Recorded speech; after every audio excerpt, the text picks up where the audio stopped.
What if I told you that building systems and processes in your business could actually make you more miserable? Yeah, that your drive for success might just be trauma wearing a business suit. My guest today has seen behind the curtain of over 300 entrepreneurs, watched many businesses bloom, some marriages implode, a few mental healths crumble, and some businesses actually become prisons. He's about to expose the dark side of the entrepreneurial success that nobody talks about and reveal why the very systems you think will save you could potentially destroy everything that matters. Stay tuned, ladies and gentlemen, because this one's going to hurt. Welcome to the Dark Horse Entrepreneur, where being a busy parent isn't your limitation. It is your superpower. Superpower. I'm Tracy Rittman, and this is not your typical hustle harder podcast. No. This is for busy parent entrepreneurs who refuse to choose between bedtime stories and business dreams. Every single episode delivers actionable strategies for turning your limited time into unlimited potential. From digital marketing and side hustles to online courses and passive income, we're here to help you build an empire between soccer practice and science projects. Because we dark horses, we do not wait for the perfect time, we create it. All right, what is up, my dark horse entrepreneurs? Today, let's say this. Eric's not your typical systems and processes guy. He's let's call him a truth teller. He's not afraid to call out the BS that is out there destroying entrepreneurs' lives. And today, he's here to share some uncomfortable truths about what's really happening when you try to systemize your way to freedom. And here's what's really crazy.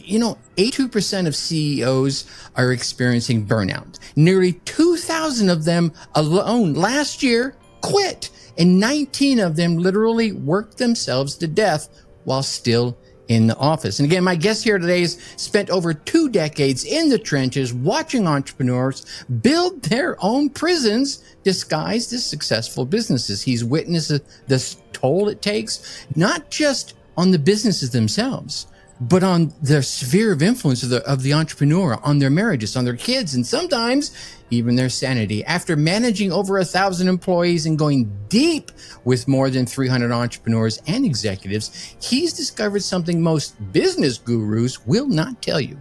Systematizing your business isn't enough if you're broken on the inside. He's the founder of Willity, and he's here to help you unlock what he calls your leadership superpowers, but it's not what you might think. This isn't about working harder or adding more systems. It's about transforming who you are as a leader before your success destroys everything that matters. When we talk about building a successful business, everyone preaches about systems and preaches about processes. You need systems, they say. Systematize everything, they say. But here's what no one's talking about. What happens when those systems start destroying the very magic that made your business special in the first place? Yeah, it was such an interesting question that you're opening up with, because when you systematize the business, you could easily, if you do it the wrong way, you start to go on too strong. If you're a very systems-oriented person, you want everything to run perfectly, sometimes you can go overboard. Right. I don't often see this. Most of the folks I work with are just totally disorganized. Things are everywhere. They just basically keeping themselves afloat. But there's a far side on the other side where you have this huge most people can visualize this as a binder full of standard operating procedures. Mm-hmm. There's a couple companies, one company in the news recently that had binders and binders and binders full of process and procedure for the whole company, and they just decided to scrap it, start over with a very different model in their business. And this is a business of several thousand people. So it's a big undertaking to shift those expectations and behaviors. But when you get too systems focused, that can also be a problem. So that's why it was a very interesting question, because you take away the place where people have opportunity, where they can get creative, where you want to bring in people who are, yes, can follow the rules, can follow the instructions, but also so that they understand where they have leeway. You can't manage every minute of many people's hours and get the outcomes that you're looking for. That's really the dark side of creating systems and procedures, is if you go overboard, if you try to micromanage the situation and micro-target everything that needs to happen in the business, it can go sideways. On the flip side, a lot of businesses don't have those systems and procedures in place and kind of just let the chips fall where they may. And that might keep the business moving for some period of time, but that's where you can easily create a prison for yourself, because you're trying to keep all those plates spinning. You don't have the systems to keep the plates spinning for you. The Dark Horse Entrepreneur Podcast. You feel me? Eric's point about finding the balance really resonated with me. I've seen both extremes, the complete chaos of no systems to the rigid structure that absolutely kills creativity. It reminds me of the Waffle House, believe it or not. They actually have found that fascinating sweet spot right in the middle of those two extremes because they have systems for everything. And I mean everything, including, wait for it, what to do if a car drives into their building. But here's what's brilliant. These systems weren't created because of some damn corporate boardroom. They evolved from real situations. Yeah, real problems that they face. Each system has a story and each system has a reason for existing. Yeah, that means they actually had a car drive into one of the buildings. And that's the key difference, isn't it? When systems emerge from actual needs versus when they're forced upon us from down on high because someone up in the corporate tower said, you need this. Yeah, it's like the difference between wearing a tailored suit versus trying to squeeze your narrow ass into someone else's clothes. One of those will fit your unique style and your unique shape, while the other one, well, it kind of restricts your movement, kind of restricts your creativity. But this brings up an interesting question about control, because let's be honest, sometimes these systems aren't really about efficiency at all, are they? No. Sometimes they're much more personal, like the founder's need for control. Anyway, I've seen this happen time and time again. Founders who've built something amazing, and they've built it from nothing, let's be honest, and God love them, but now they're trying to hold on so tight, they might actually be strangling their business to death. And it's like they've forgotten that the same two amazing hands in mind that built this business might need to just loosen that grip just a bit so that it can grow and scale. And I get it. When you've poured your heart and your soul and every fiber of your being and your blood and your sweat and your tears into something, letting go feels like you're losing control. But here's the thing. Maybe that control is actually controlling you. Yeah, that's the founders usually where things, I don't want to say they start to go awry, but there's definitely, founders can set good intentions, good foundations for their business, especially when you're growing, when you have a couple employees, when you have your first 10, 15, 20, 50. Mm-hmm. You set the tone, you set the expectations. A lot of the work around systematization, it involves workplace culture, the norms of how the work's done, and yes, codifying how the work's done. And so where you need things to be done very precisely, a very particular way so that you can replicate the outcomes. When you have a founder, when you have an entrepreneur, they figured out the secret sauce. Sometimes still involving, but by and large, you have to figure out the secret sauce before you grow too large. And with that comes, how do you replicate that secret sauce? A lot of folks get stuck in that middle ground where they have 1, 2, 5 employees, but they're still hands-on in everything. Everything about the secret sauce lives in their head. And that keeps them stuck. That's the real disconnect where people can't grow beyond a certain point, usually early on. And sometimes it happens later, but very, very often it's early in the business where they're not letting go, not figuring out what they can systematize, what they can't, what the actual ingredients of the recipe are. Yeah, that one really hits home a little bit, doesn't it? That secret sauce, that special thing that made your business successful in the first place, it's like trying to protect your grandmother's secret recipe. Yeah, for sugar cookies in my case. But here's the irony. By keeping it all locked up in your head or all locked up in some file cabinet in your basement back in the corner, you're actually limiting how many people can actually taste that success. Look, I've been on both sides of the equation. I've been that person that has desperately been trying to hold on to every aspect of my business, but I've also been the one who's learned to let go. And you know what? That letting go part, it's not just about delegating tasks. It's just not about creating systems. It's just not about hiring the right people. It's about something a little deeper. It's about identity. Think about it. Yeah. When you've been that person doing everything, think about when you were that person doing everything, making every decision, solving every problem, hiring everybody, it becomes who you are. And letting go, well, that means becoming someone new. It means evolving from being the person who does everything to the person who empowers others to do things. That's where the real challenge lies. But here's the question that keeps coming up in my conversations with successful entrepreneurs. How do you make that shift? How do you evolve from being the doer to being the leader? Because let's be honest, those are two very different mindsets. And when we talk about business growth, everyone focuses on the tactical stuff, the systems, the hiring, the operations, the people, and blah, blah, blah, blah, right? All the gears. But what we don't talk about enough is that damn mental game, right? That amazing tool right between your ears. The mindset shifts that have to happen before any of those tactical changes will stick. The Dark Horse Entrepreneur Podcast.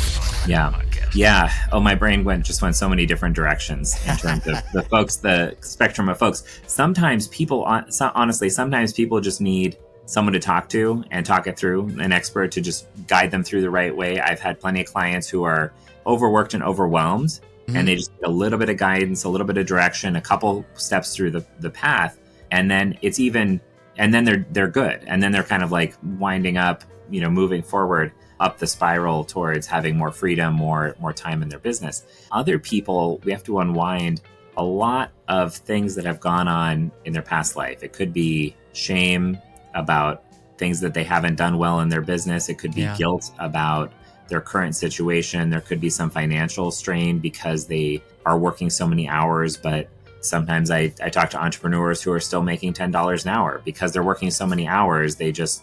Their profit margin's so small still, and their hours are so large that they're just not where they need to be. And there's so much of this negative emotional space that's taking up it's creating a lot of baggage for people needing to move forward. Now that reminds me so much of my military history. And stay with me here because this connects in a fascinating way. Throughout history, we've seen military leaders who've had to evolve their thinking to meet new challenges on the battlefield, new challenges off the battlefield. They couldn't keep using the same strategies that worked in previous battles. Otherwise, they would lose their entire squad, their entire battalion. They had to adapt. They had to evolve. And sometimes they had to completely reinvent their approach. There's an example I remember of the Japanese. I believe it was the Japanese that came up with this new aircraft that was way faster than anything we had. So an innovative pilot had to come up with a new approach on how they could beat that more nimble, more faster aircraft with ours.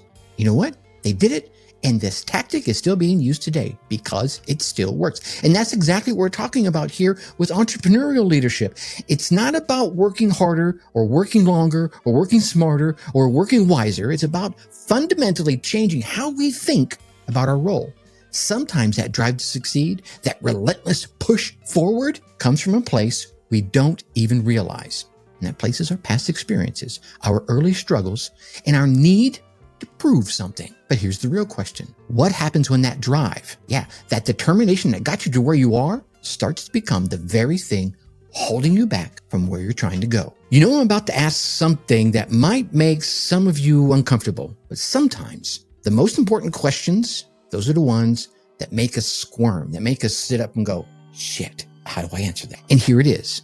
What percentage of successful entrepreneurs, and I'm using air quotes here because success can look different to you versus me. What percentage are actually miserable?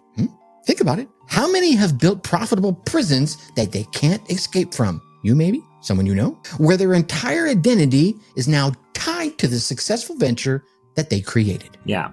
Well, and the question was about what percent, and I don't have the exact percent, but it's a lot. I would say nearly everybody that I work with, when we talk about the kind of qualities and traits of folks who do well to navigate this transition, part of it's being resourceful. To get back to another thing we talked about earlier, but if you're resourceful about solving it, you can figure out a way to solve it. But at the end of the day, if it's not working for you, if you've built this prison, it's very likely that if you're feeling stuck, if you don't do something, I don't want to say drastic, but if you don't do something significant about changing your circumstances, nothing's magically going to change. You might still be making a lot of revenue. You might still then be working a lot of hours. If you don't really dig deep and get resourceful about how to fix it. And something else we talked about, a big reason why do you need to do this? Why do you need to do this now? Because if you're working 60, 80, 100 hours a week and it feels overwhelming, and you're just not sure what to do to get out of this prison, where can you find the time to focus in on systematizing the business and getting yourself out of the business? This is why people stay stuck, is because they're both overworked, overwhelmed, they have brain fog, they're dealing with this, with working tons of hours, but they're not the most productive hours just because they're dealing with this low energy state that they've gotten themselves into, a downward spiral in their energy and their focus and their business. and they're just trying to keep everything afloat, but keeping their business afloat feels like it takes 60, 80, 100 hours a week, right? And so those are the folks that I tend to encounter the most often. If you want to fix this before that point, that's ideal. But a lot of the time, you need to have a strong reason why. You kind of get to your breaking point and say, well, I can tell I'm getting overwhelmed here. I feel like I'm heading towards burnout, or I'm already there.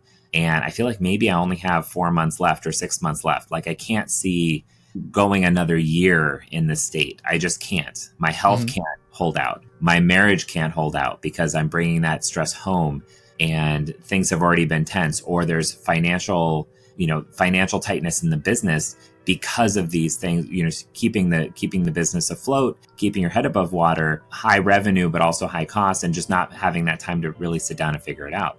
And so at the end of the day, you need to have a strong reason why, kind of put your stick in the ground, flag in the ground, and say, this is it, line in the sand, and say, I need to figure this out. I need to do something to make this different. And I need to dig deep and get resourceful because I am tired. I'm overwhelmed. But if I don't change anything, then it's just going to continue. And the worst case scenario, as you said in the intro, you could die sitting in that chair in your office after working another 80-hour week that you have been for years. Your marriage could fall apart because you're never home, or when you're home, you're bringing work home and you're never really present. It could be your relationship with your kids. Kids are only young once. And so all of that time you're losing, it just continues, and that may impact your relationship for years to come. And so there's real stakes in the ground. When we talk about just because you want to have work-life balance, you want to have a successful business. The Dark Horse Entrepreneur Podcast.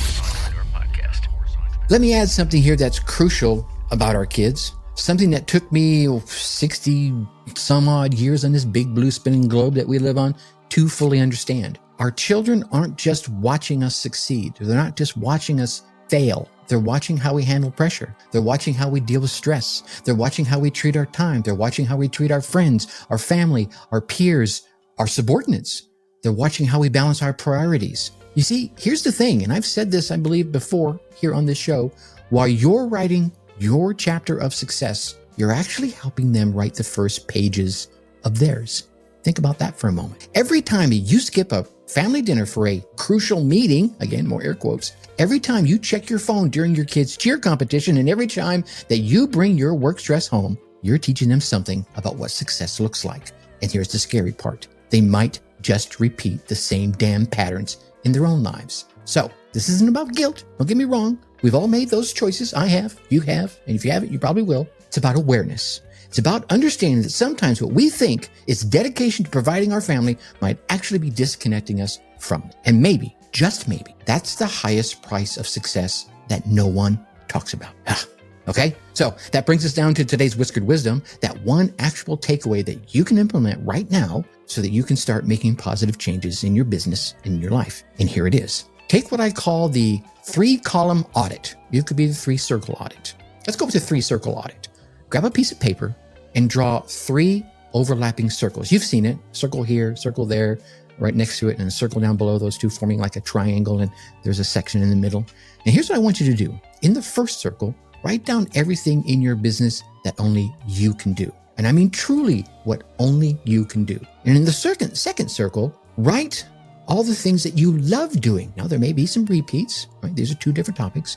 In that second circle, reset and write down all the things that you love to do. You know, those tasks that energize you, that make you just fired up. You can't wait to do them because they just make you fly. They make your heart sing. All right, got it? Now, in the bottom circle, I want you to write all the things that actually bring the most value to your business, i.e. the real money-making activities. Got it? Now, here's where things get interesting. I want you to look where the 3 circles technically overlap, where you see those repeated things. That's the sweet spot. Where all 3 of those circles have the same topic, that, my friend, that's your zone of genius. That's where you should be spending your time. And if you didn't write them in that little bitty spot in the bottom, I want you to go through and just circle the topics that show up in each circle. Now, this is where you should be spending your time. Everything else, those are the things that you start systematizing, and those are the things that you start delegating, outsourcing, however you want to do it. But here's the kicker, and this is something Eric really drove home today. Give yourself a deadline. Pick one thing that's outside of your zone of genius that you're going to delegate or systematize, and date it and get it done in the next 30 days. Just one thing, not 10, not 12, not 47. Because if you don't put a stake in the ground right now, as you're listening to this podcast, maybe set that date in your head. Here's what you're going to do. You're going to keep pushing it off, and you're going to keep pushing it off, and you're going to keep pushing it off until you're too damn overwhelmed to make any changes at all. Here's the thing I want you to remember. This isn't about perfection. It's about progress. You don't have to transform your entire damn business overnight. You need to take one step.